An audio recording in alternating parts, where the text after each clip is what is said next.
Hey guys, this is Preeti. Welcome back to my channel. दोस्तों, आज हम बात करने वाले हैं एक 2019 release horror mystery thriller episode के बारे में जिसका नाम है अनकैनी एनी। इस कहानी की शुरुआत होती है एक यंग लड़के को दिखाते हुए जो एंडलेस डार्कनेस में भटक रहा था। उसके आसपास इतना अंधेरा था कि लग रहा था और कुछ है ही नहीं। न जमीन दिखाई दे रही थी और ना ही आसमान दिखाई दे रहा था। शायद उस लड़के को भी पता नहीं था वो कहाँ है। ऐसे में अचानक ही कैसे एक बहुत ही क्रीपी लड़की उसके सामने आकर हाजिर हो जाती है। उसके मुंह से एक अजीब तरह की ब्लैक लिक्विड निकल रही थी। वो उस लड़के से कहती है, तुम्हारे साथ खेलकर मुझे बहुत मजा आया, लेकिन तुमने नियम तोड़ा है तो उसकी सजा भी तो मिलेगी ना।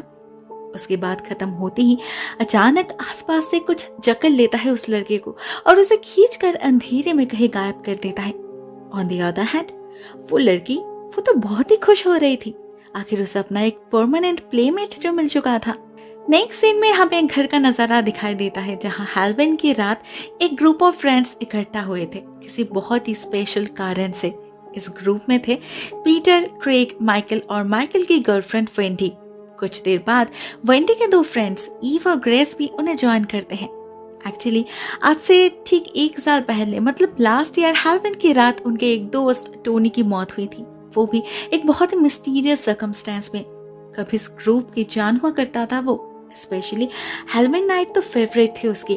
कौन क्या पहनेगा, वो लोग कहाँ पार्टी करने जाएंगे, सबसे ज्यादा वही एक्साइटेड रहता था। तो ऐसे में उसके बिना खाली खाली तो लगेगा ही ना। ऐसे में पार्टी करने का मन किसी को भी नहीं था। सो इंस्टेड वो लोग टोनी की याद में एक गेट टुगेदर अरेंज करते हैं, वो भी अपने ही घर में। मतलब क्रेग, पीटर और माइकल जिस रेंटल हाउस में रहते हैं वहां। पहले यहाँ उनके साथ टोनी भी रहता था तो उसकी यादें में जुड़ी थी इस घर से।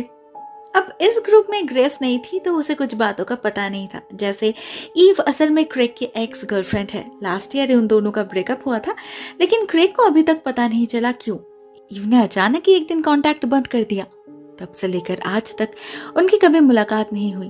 तो आज अचानक फिर से उसे सामने देखकर काफी इमोशनल हो गया था क्रेग, और थोड़ा सा ऑकवर्ड भी। दूसरी तरफ ग्रेस को यह भी पता नहीं था कि टोनी की मौत कैसे हुई थी। उसने सुना था कि रास्ते पर किसी गटर में डूबकर मौत हुई थी उसकी, लेकिन वो समझ नहीं पाई ओनली 6 इंच डीप पानी में डूबकर कोई कैसे मर सकता है। लेकिन यह टॉपिक काफी सेंसिटिव था, कोई भी इस बारे में बात करना नहीं चाहता था, स्पेशली आज की रात तो बिल्कुल भी नहीं। तो ग्रेस भी और इंसिस्ट नहीं करती। इंस्टेड सभी मिलकर डिसाइड करते हैं कि वो लोग कोई बोर्ड गेम खेलेंगे।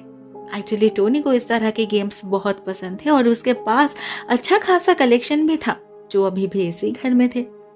तो कुछ डिस्कशन के बाद ईव जाती है उनमें से कुछ गेम्स को लाने, मगर उसे पता चलता है अभी उनकी जगह बेसमेंट में है। अब इस घर का बेसमेंट ऑलरेडी काफी क्रीपी था, अंदर कोई लाइट नहीं था। ऊपर से न जाने क्यों ईव जब वहां एंटर करती है उसे एक अजीब सा सेंसेशन फील होता है, गूज़बम्स आने लगते हैं उसे। फिर भी वो रुकती नहीं, क्योंकि ऑब्वियसली वो अपना मजाक बनाना नहीं चाहती थी, स्पेशली अपने एक्स के सामने तो बिल्कुल भी नहीं। तो वो जैसे तैसे कुछ गेम्स को सिलेक्ट करती है और उन्हें लेकर वापस जाने लगती है। मगर तभी कुछ होता है, उसे अपने पीछे कहीं कुछ गिरने की आवाज सुनाई देती है, साथ में कोई दरवाजा ओपन होने की आवाज भी थी। इसको ऐसा लगने लगता है जैसे बेसमेंट में उसके अलावा भी कोई है, कोई उसके पीछे पीछे चल रहा है, उसके साए की तरह। ऐसे में एक और मिनट भी वहां रुकने की हिम्मत नहीं होती उससे। वो एक लंबी सांस लेती है और भागती है ऊपर की तरफ।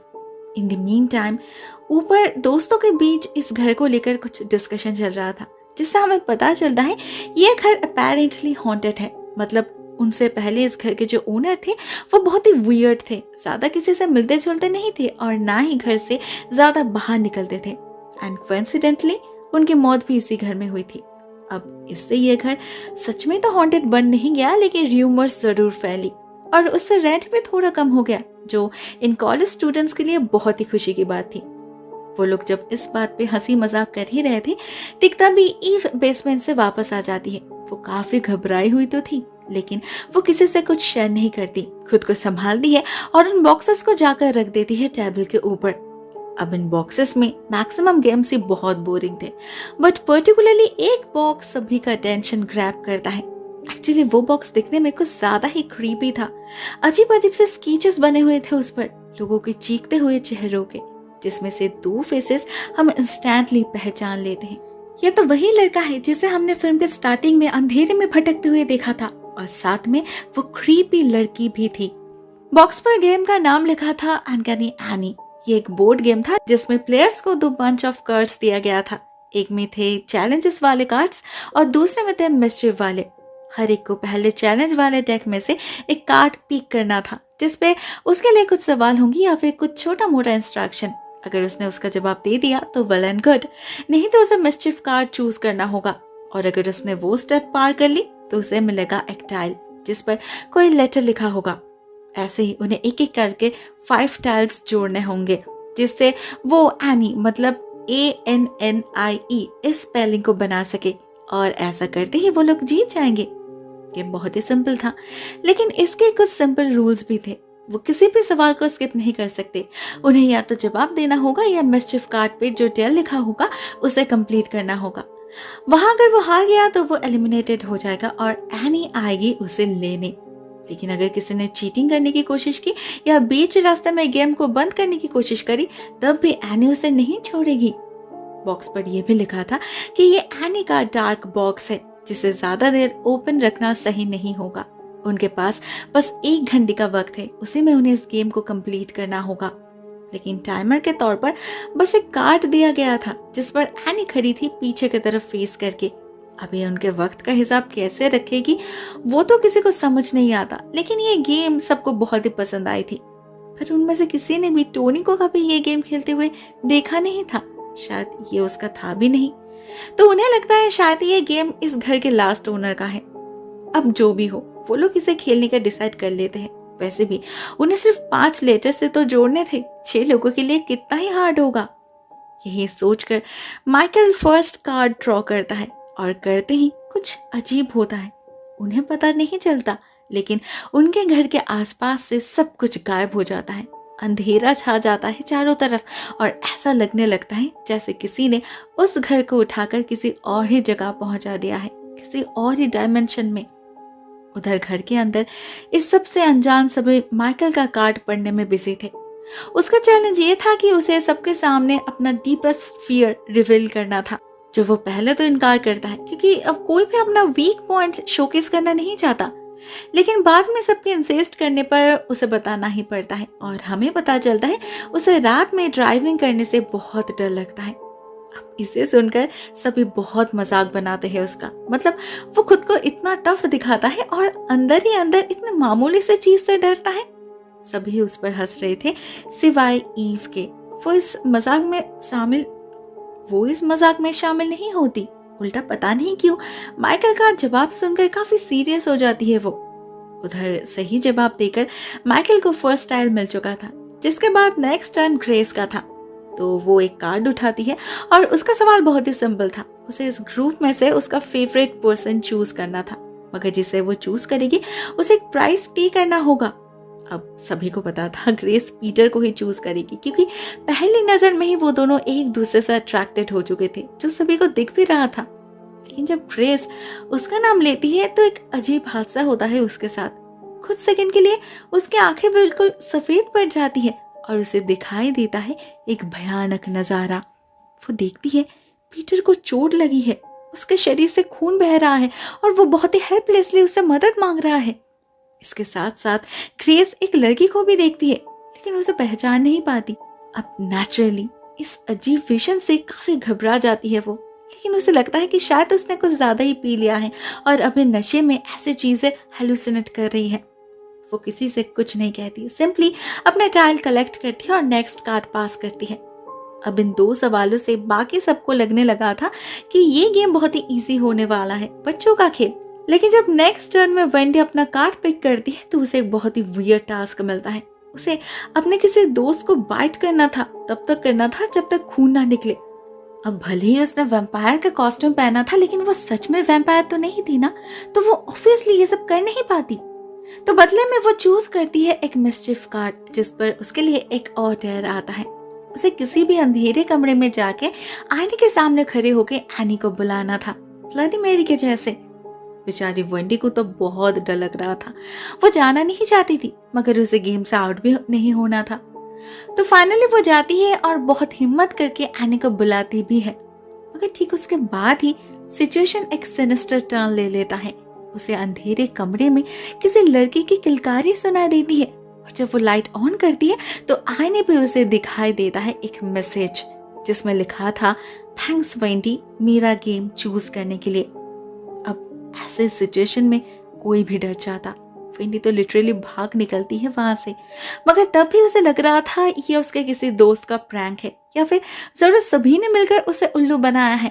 तो वो वापस जाती है और सभी पर बहुत चिल्लाती है, मगर कोई कुछ समझ नहीं पाता क्योंकि उनमें से किसी को सच में कुछ पता नहीं था। तो फाइनली माइकल जाता है उस मैसेज को पढ़ने, बट सरप्राइजिंगली तब तक वो मैसेज गायब हो चुका था। मिरर बिल्कुल क्लियर हो चुका था। एज द रिजल्ट माइकल भी उस पर यकीन नहीं करता। उसे लगने लगता है जरूर अंधेरे में वेंडी ने कुछ और ही देखा होगा। वेंडी और बात को खींचते नहीं, अब तो उसे भी अपने आप पर ही शक होने लगा था। क्या उसने वो सब कुछ इमेजिन किया? लेकिन वो कैसे पॉसिबल है? जो भी हो, उसका टास्क पूरा हो चुका था तो दोनों ऊपर आ जाते हैं, लेकिन वो नोटिस नहीं करते वहां बाथरूम में कर्टन के पीछे से कोई उन्हें देख रहा है। वही क्रीपी लड़की एनी। उधर मिस्चिफ कार्ड पे कोई चाइल्ड नहीं था, वो बस खेल में टिके रहने का लास्ट ऑप्शन था, इसीलिए वेंडी को कोई लेटर नहीं मिलता। नेक्स्ट बारी थी पीटर की, और जब वो कार्ड ड्रॉ करता है तो एक अजीब सा टास्क मिलता है उसे। उसके कार्ड में एक ग्रीन रीपर का स्केच बना हुआ था, साथ में लिखा था, ये तुम्हें मार डाले उससे पहले तुम्हें इसे मारना होगा। अब इसका कोई भी मतलब किसी को समझ नहीं आता, किसे मारना होगा उसे। मगर ठीक इसके बाद ही उनके आसपास सब कुछ कांप उठता है। पहले उनका टेबल, उसके बाद एनीज बॉक्स और उसके बाद उनका सीलिंग। ऊपर के फ्लोर से इतने जोर जोर से आवाजें आने लगती हैं जैसे ऊपर कोई चल रहा हो, लेकिन ऊपर तो कोई नहीं था। सबको लगता है जरूर कोई चोर घुसा होगा घर में, तो ग्रेसी, पीटर और क्रेग जाते हैं चेक करने, लेकिन बहुत ढूंढने पर भी उन्हें कुछ नहीं मिलता। तो फिर आवाज कहाँ से आ रही थी? वो लोग जब यही सोच रहे थे, ठीक तभी उन्हें कॉरिडोर पे एक जगह एक शैडो फिगर नजर आता है। ऐसा लग रहा था जैसे बहुत सारा काले रंग का धुआं इकट्ठा हो रहा है, जो ग्रेजुअली एक ग्रीन रीपर का रूप ले लेता है। तो यही है पीटर का चैलेंज, उसे इसी को मारना होगा। पीटर अब देर नहीं करता, उसने अपने साथ जो सीजर लेकर आया था उसी से स्टैप कर देता है उस फिगर को और बहुत मुश्किल से उसे मार भी डालता है। उससे वो फिगर हवा में गायब तो हो जाता है, लेकिन ऑलरेडी सभी बहुत ज्यादा पैनिक करने लगे थे। किसी का फोन भी काम नहीं कर रहा था कि कोई पुलिस को कॉल कर पाए। ऐसे में बस एक ही उपाय था उनके पास, इस घर से भागना। लेकिन भागकर जाएंगे कहाँ? घर के बाहर तो कुछ था ही नहीं, चारों तरफ बस अंधेरा था, वो भी इतना घना कि ना उन्हें सामने वाला घर दिखाई दे रहा था और ना ही रास्ता। कोई कुछ समझ नहीं पाती आखिर ऐसे सिचुएशन में उन्हें करना क्या चाहिए। इनिशियली तो माइकल और क्रेग को लगता है जरूर कोई पावर आउटेज हुआ है, लेकिन उससे रास्ता तो गायब नहीं हो जाएगा ना। तो फाइनली ग्रेस खुद ही छलांग लगा देती है ये समझने के लिए कि आखिर उनके सामने कुछ है या नहीं। थैंकफुली उसे एक सॉलिड सरफेस तो मिल जाता है, मगर उसके आगे कुछ नहीं। उधर ये सब देखकर पीटर को लगता है कि समहाउ वो किसी दूसरे डायमेंशन में पहुंच चुके हैं। उसे नहीं पता कैसे, शायद ये कोई ग्लिच होगा, लेकिन इस बॉक्स ने यूनिवर्स के नियम को बदल दिया है। तो क्या भी सभी लोग उस बॉक्स के अंदर है? सवाल कितना ही ऑड क्यों ना हो, कोई बात को कम्प्लीटली टाल भी नहीं पाते, कुछ तो गड़बड़ चल रहा है बाहर। उधर पीटर बात करते करते कुछ ज्यादा ही आगे गुजर चुका था, जहां उसे देखकर ग्रेस को अचानक ही फिर से वही विजन स्ट्राइक करता है और वो अलर्ट हो जाती है। बार बार पीटर को घर के अंदर जाने के लिए कहती है, मगर वो कुछ समझ पाए इससे पहले ही कहीं से एक नुकीले रॉड आकर उसके शरीर के आर पार कर जाता है। ये सीन बिल्कुल ग्रेस के विजन की तरह ही था। उसे पहले से ही आइडिया था कि ऐसा कुछ होने वाला है, फिर भी वो पीटर को बचा नहीं पाई। और फिर जब उसके सामने कोई पीटर को खींचकर अंधेरे में गायब कर देता है, तब तो उसकी हालत ही खराब हो जाती है। सभी डर से पैनिक करने लग जाते हैं। फाइनली उन्हें इस गेम की असलियत दिखाई देने लगी थी, लेकिन पीटर ने तो अपना टास्क खत्म कर दिया था ना, तो फिर उसे एनी ने क्यों मारा? इस सवाल का सही जवाब किसी के पास नहीं था, मगर वो गैस कर रहे थे कि शायद एनी को लगा होगा कि पीटर भागने की कोशिश कर रहा है। वजह जो भी हो, आखिरकार उन्हें समझ आ चुका था ये गेम कर्स्ड है और उन्हें हर कीमत पे इसे जीतना ही होगा, क्योंकि हारने का मतलब होगा मौत। साइड्स ज्यादा टाइम भी नहीं है उनके पास, क्योंकि एनी सच में ही नजर रख रही थी उन पर उस कार्ड के थ्रू। वहां उसका फेस धीरे धीरे साइड की तरफ टर्न करने लगा था। उधर बॉक्स पर पीटर का चेहरा भी दिखाई देने लगा था। मतलब यहाँ पर ये जो सारे स्केचेस हैं, ये कभी जीते जागते इंसान थे जिन्होंने कभी इस कर्स्ड गेम को खेला था और एनी के शिकार बने थे। अब सब कुछ देखकर माइकल आगे और खेलने से इनकार करता है। उसे मरना नहीं था, लेकिन वो समझ नहीं पाता गेम को क्विट करने से भी एनी उन्हें नहीं छोड़ेगी। अगर वो लोग 1 घंटे के अंदर गेम को कंप्लीट नहीं कर पाए तो वैसे भी एनी उन्हें मार डालेगी। तो इससे बेहतर तो यही है ना कि वो खेले और जीतने की कोशिश करे। लेकिन फिर भी माइकल नहीं मानता। इनफैक्ट वो तो सारे कार्ड से उठाकर फेंक देता है, लेकिन फायदा कुछ नहीं होता। उसके आंखों के सामने ही सारे कार्ड्स अपने आप ही वापस आ जाते हैं। मजबूरन उसे खेलना ही पड़ता है। नेक्स्ट टर्न क्रेग का था, तो वो पीटर का टाइल कलेक्ट करता है और अपना कार्ड ड्रॉ करता है। वहां एक प्रैंक स्टार का स्केच बना हुआ था जो इस कार्ड को चुराने वाला था, और क्रेग का काम था इसे प्रोटेक्ट करना, वो भी बस 30 मिनट के लिए। Easy right? लेकिन उन्हें पता था इस गेम में कुछ भी इजी नहीं होने वाला, तो सभी प्रिपेयर हो जाते हैं और जिसको जो मिलता है उसे वेपन की तरह इस्तेमाल करने लगते हैं। उधर तब तक असली खेल भी शुरू हो चुका था। उनके चारों तरफ चीजें अपने आप ही हवा में उड़ने लगे थे, इधर उधर गिरने लगे थे। ऐसा लग रहा था जैसे कोई इनविजिबल रहकर चीजों को उनके तरफ फेंक रहा है। इस सब के बीच क्रेग अपनी पूरी कोशिश कर रहा था उस कार्ड को प्रोटेक्ट करने की, लेकिन वो टेबल से स्टक हो चुका था, तो क्रेग उसे उठा नहीं पाता, सिर्फ अपने हाथों से कवर कर पाता है। उधर वो प्रैंक स्टार धीरे धीरे खुद को रिवील करने लगा था। पहले ईव, उसके बाद माइकल, सभी को उसकी झलक दिखती है। तो वेंडी और ग्रेस प्लान बनाते हैं, उसे ललचा कर किचन में ले जाएंगे और उसे वहीं पर ट्रैप कर देंगे। लेकिन ये प्लान बहुत ही डेंजरस साबित होता है जब उनके सामने किचन नाइफ्स का ड्रॉयर अपने आप ही खुलने लगता है। हाँ, कोई उन पर चाकू से वार तो नहीं करता, लेकिन उनके बीच कंफ्यूजन जरूर पैदा कर देता है। जैसे होता ही है कि वेंडी गलती से ग्रेस पर ही बियर के बोतल से वार कर देती है। बेहोश हो जाती है बेचारी ग्रेस।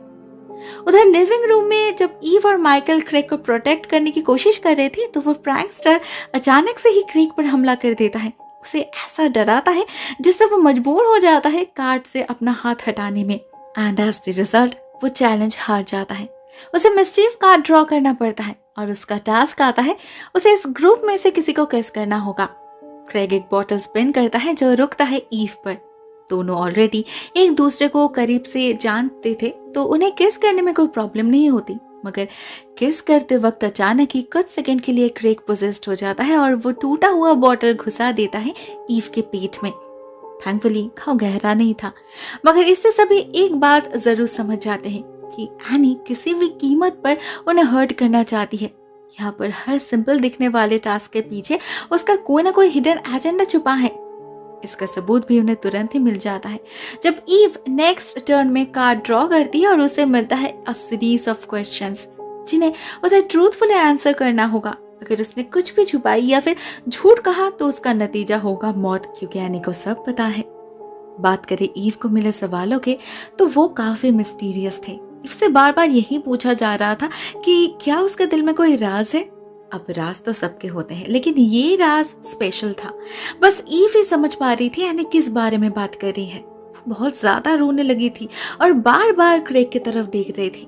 ऐसा लग रहा था जैसे उसके मन में कोई गिल्टी फीलिंग चल रहा हो, जिसे एनी इंटेंशनली खुरेद रही थी।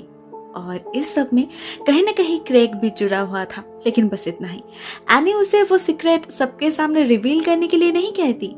उसका टास्क बस इतना ही था जो कंप्लीट हो चुका था, तो उसे अपना टाइल भी मिल चुका था।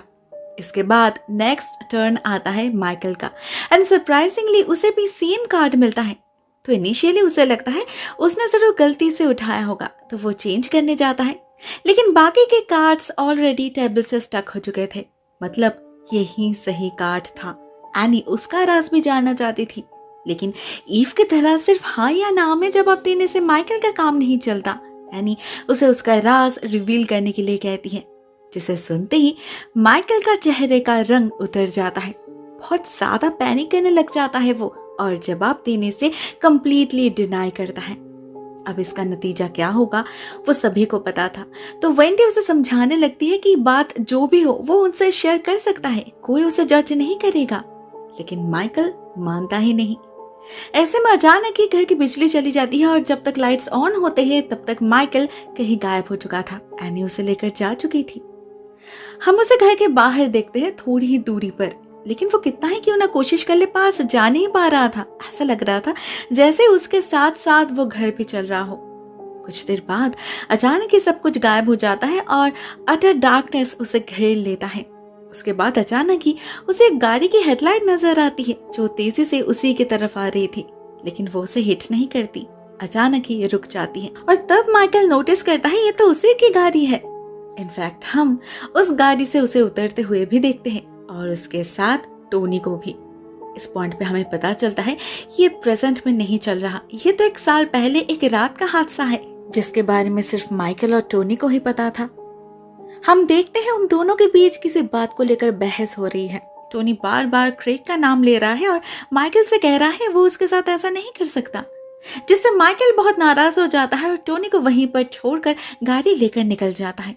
उधर टोनी कंप्लीटली ड्रंक हालत में था, तो वो ठीक से खड़ा भी नहीं हो पा रहा था। तो वो क्रॉल करते हुए आगे बढ़ने की कोशिश करता है लेकिन बढ़ नहीं पाता, उल्टा ठोकर खाकर मुंह के बल गिर जाता है। वो बेहोश हो चुका था तो उसे समझ नहीं आता कि उसका फेस एक गटर में डूब चुका है।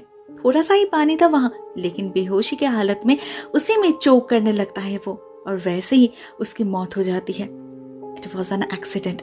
लेकिन अगर माइकल उसे उस रात उस हालत में नहीं छोड़ता तो ऐसा नहीं होता, शायद टोनी जिंदा होता, लेकिन उसकी ईगो ने ब्लाइंड कर दिया था उसे। फाइनली आज सब कुछ फिर से अपने आंखों के सामने देखकर बहुत रिग्रेट करता है माइकल, माफी मांगता है टोनी से, लेकिन इससे क्या उसकी जान वापस आ सकती थी? नहीं ना। तो माइकल को भी जिंदा रहने का कोई हक नहीं था। हम अचानक ही उसके पीछे टोनी के आत्मा को हाजिर होते हुए देखते हैं, जो माइकल को भी ठीक उसी तरह से मार डालता है जैसे उसकी मौत हुई थी। उसकी लाश भी एग्जैक्टली उसी स्पॉट पर पड़ी रह जाती है। On the other hand, in reality उसके दोस्तों को उसका चेहरा एनी के बॉक्स में दिख जाता है, विच मीन्स वो अब नहीं रहा। सभी को बहुत दुख होता है। वेंडी तो कंप्लीटली टूट पड़ती है, लेकिन ईव नहीं। वो उसे संभालती है और पता नहीं उसे कुछ हो चुका था। वो वेंडी से कहती है माइकल एक काफी सेल्फिश इंसान है, उसे उसके लिए आंसू बहाने की जरूरत नहीं है। अब इसका मतलब तो वेंडी समझ नहीं पाती, लेकिन वो गेम में वापस जरूर आती है क्योंकि उसे भी पता था उनके पास ज्यादा वक्त नहीं है। इधर माइकल के बाद ग्रेस का टर्न था, जिसके कार्ड ड्रॉ करने पर उसे छुपने की सलाह दी जाती है उन सबको, क्योंकि कोई उन्हें ढूंढने आ रहा है और अगर उसने उन्हें ढूंढ लिया तो उन्हें मौत के घाट उतार देगा। उसे रोकने का बस एक ही उपाय है, उसके उन्हें देखने से पहले उन्हें उसे घर वापस भेजना होगा। मैसेज के खत्म होते ही बॉक्स के अंदर हलचल शुरू हो चुकी थी, तो उन्हें कुछ सोचने का वक्त भी नहीं मिलता। सभी अलग अलग होकर इधर उधर छुपने लग जाते हैं। ग्रेस छुपती है वॉशरूम में, क्रेग और ईव जाते हैं किचन में और वेंडी जाती है बेसमेंट में। उन लोगों ने अलग होने का डिसीजन इसीलिए लिया था ताकि उन्हें ढूंढना मुश्किल हो, लेकिन यहाँ तो 3 अलग अलग एंटिटी उन्हें चेस कर रहे थे, जो असल में एक ही एंटिटी का 3 रूप था। फॉर्चुनेटली क्रेग ने चालाकी से अपने फोन में एक अलार्म सेट कर रखा था, जिसके बजते ही वो एंटिटी उस तरफ भागता है और ये लोग उसे बेसमेंट में बंद कर देते हैं। लेकिन क्रेग के लिए ज्यादा देर उसे होल्ड करना पॉसिबल नहीं होता। वो एक शॉवेल से दरवाजा तोड़कर बाहर निकल आता है, जिसके वार क्रेग के शरीर के आर पार कर जाते हैं। बेचारे को एक भयानक मौत मिलती है। मे बी ये उसका टास्क नहीं था, इसलिए मे बी अगर उसकी जगह ग्रेस होती तो शायद वो एंटिटी हार मान जाता। सिचुएशन इतना कंफ्यूजिंग हो रखा था कि उन्हें कुछ समझ नहीं आ रहा था कि कैसे क्या हो रहा है। यहाँ कोई पर्टिकुलर ऑर्डर या रूल अप्लाई ही नहीं हो रहा था। सब कुछ एनी अपने मर्जी से मैनिपुलेट कर रही थी। बट अगेन ये गेम उसका था तो मनमर्जी भी उसी की चलेगी। बाकी सब तो बस कोशिश कर सकते थे, जो वो करते भी हैं। अभी सिर्फ लास्ट टाइल ही बचा था और वक्त भी बहुत कम था, तो ग्रेस और टाइम वेस्ट नहीं करती। वो चैलेंज हार गई थी तो उसे मिस्चिफ कार्ड ड्रॉ करना पड़ता है, जिसमें उसे डेयर मिलता है कि उसे स्टैचू बनना होगा। कोई मूवमेंट नहीं करना, ना आवाज करनी है, क्योंकि वो प्रैंकस्टर आ रहा है उसे डिस्टर्ब करने। अब बाकी सब तो ग्रेस कंट्रोल कर लेती है, लेकिन अपनी आंखों को ब्लिंक करने से रोक नहीं पाती बेचारी, स्पेशली जब वो क्रीपी मॉन्स्टर अपने नुकीले नाखून से उसके आंखों को पोक करने जा रहा था। डर के मारे ही उसकी आंखें बंद हो जाती है और इसी का फायदा उठाता है वो मॉन्स्टर। एक झटके में उसी नाखून से गला काट देता है वो ग्रेस का। बेचारी कुछ नहीं कर पाती, ना वेंडी और ईव कुछ कर पाते हैं। क्रिस उनमें से सबसे ज्यादा ब्रेव गर्ल थी। अगर उसकी ऐसी हालत हो सकती है तो पता नहीं उनके साथ क्या होगा। टेंशन में ही दोनों पागल हो रखे थे। एक तरीके से हार मान ही चुके थे दोनों, फिर भी कोशिश करना बंद नहीं करते। नेक्स्ट टर्न वेंडी का था, तो जैसे ही वो कार्ड ड्रॉ करती है उनके आसपास सब कुछ बदल जाता है। वो पहुंच जाते हैं एनी के डार्क बॉक्स के अंदर और यहीं पर पहली बार एनी उनके सामने आती है। वो उन्हें बताती है कि ये राउंड चांस का है, उन्हें डाइस फेंकना होगा। अगर उसमें उसका चेहरा आया तो वो उन्हें उनके सारे दोस्त लौटा देगी, लेकिन अगर डाइस डेथ पर रुकी तो कीमत वेंडी को चुकानी पड़ेगी, जो होगा ईव की जान। लेकिन वेंडी किसी और को दांव पर लगाना नहीं चाहती थी, तो वो अपनी जान देने की जिद करती है, जो एनी एक्सेप्ट नहीं करती।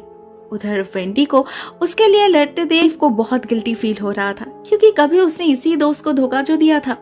इसी पॉइंट पे सीन फ्लैशबैक में जाता है, जिससे हम फिर से उसी रात पहुंच जाते हैं जब टोनी की मौत हुई थी। हमें पता चलता है उस रात माइकल अकेला नहीं था, ईव भी थी उसके साथ, और टोनी और माइकल के बीच उसे लेकर ही झगड़ा हो रहा था, क्योंकि टोनी क्रेग का बेस्ट फ्रेंड था और समहाउ उसे पता चल चुका था कि माइकल और ईव का अफेयर चल रहा है। अब माइकल को तो उसकी सजा मिल चुकी है, लेकिन ईव भी तो इक्वली गिल्टी है ना। उसने सिर्फ क्रेग को नहीं, अपने बेस्ट फ्रेंड वेंडी को भी धोखा दिया था, तो वेंडी क्यों उसके लिए अपनी जान खतरे में डाल रही है।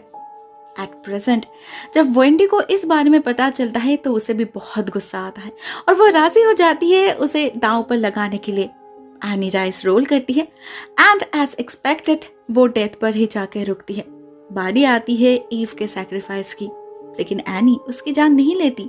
वो वेंडी के हाथ में एक ड्रिल मशीन थमा देती है और उसे कहती है ईव के फोरहेड में ड्रिल करने के लिए, जो ऑब्वियसली वेंडी नहीं करती। उल्टा वो उससे एनी पर हमला करने की कोशिश करती है, लेकिन एनी बहुत ही इजीली उसे नाकाम कर देती है।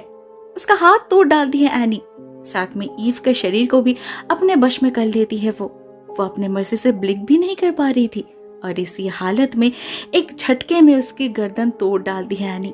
एक और चेहरा ऐड होता है बॉक्स में। एनी तो बहुत ही खुश हो जाती है, लेकिन वो शायद भूल गई थी वेंडी तब भी जिंदा है और वो अचानक ही कुछ ऐसा करती है जो एनी ने सपने में भी सोचा नहीं था। वो उस मशीन को घुसा देती है एनी के बॉक्स के अंदर और ड्रिलिंग स्टार्ट कर देती है। एनी के कुछ समझने से पहले वो बॉक्स डिस्ट्रॉय होने लगता है। उसके अंदर से सारे डार्कनेस ब्लैक लिक्विड के रूप में बाहर आने लगता है। उधर एनी के शरीर से भी धुआं निकलने लगा था, क्योंकि ये बॉक्स सिर्फ उसका वेपन नहीं था, ये तो जान थी उसकी, उसका स्पिरिट बॉक्स, जिसे वेंडी ने अपने हाथों से तबाह कर दिया था। एनी इतना पावरफुल होके भी उसके प्रेजेंस ऑफ माइंड के आगे कुछ नहीं कर पाई। इधर एनी के खत्म होते ही उसका काला जादू भी खत्म हो जाता है और सब कुछ धीरे धीरे नॉर्मल होने लगता है। वेंडी घर में वापस आ जाती है और वो घर नॉर्मल दुनिया में। वेंडी का हाथ भी ठीक हो चुका था, लेकिन उसके कोई भी दोस्त अभी तक वापस नहीं आए थे। क्यों? क्या वो एनी के मायाजाल से अभी तक आजाद नहीं हुए? वेंडी को लगता है जरूर उसे गेम को कंप्लीट करना होगा, तभी वो फ्री हो पाएंगे। वैसे भी लास्ट टाइम तो जीत चुकी थी वो, तो वेंडी जल्दी से उसे जोड़ देती है इस उम्मीद में कि शायद इससे काम बन जाएगा। लेकिन होता इसका उल्टा ही। काम तो बनता है, मगर उसका नहीं बल्कि एनी का। वेंडी ने इस गेम को खेलकर फिर से एक बार उसे जिंदा कर चुकी थी, तो इसकी कीमत भी उसे चुकानी पड़ती है। एनी के हाथ मरना पड़ता है उसे, और इसी के साथ ये मूवी एंड हो जाती है। आखिरकार एनी ने जीत हासिल कर ही लिया, बेईमानी से ही सही, लेकिन उसे वो मिल गया जो उसे चाहिए था। तो क्या इस घर के लास्ट ओनर के साथ भी एग्जैक्टली यही हुआ था? हो सकता है ना। दोस्तों, आपको क्या लगता है? अपने थॉट्स कमेंट सेक्शन में शेयर जरूर करना। आज के लिए बस इतना ही दोस्तों। Thank you so much for watching this video. बहुत जल्द मिलते हैं किसी और नए वीडियो के साथ। तब तक के लिए टेक केयर, टाटा।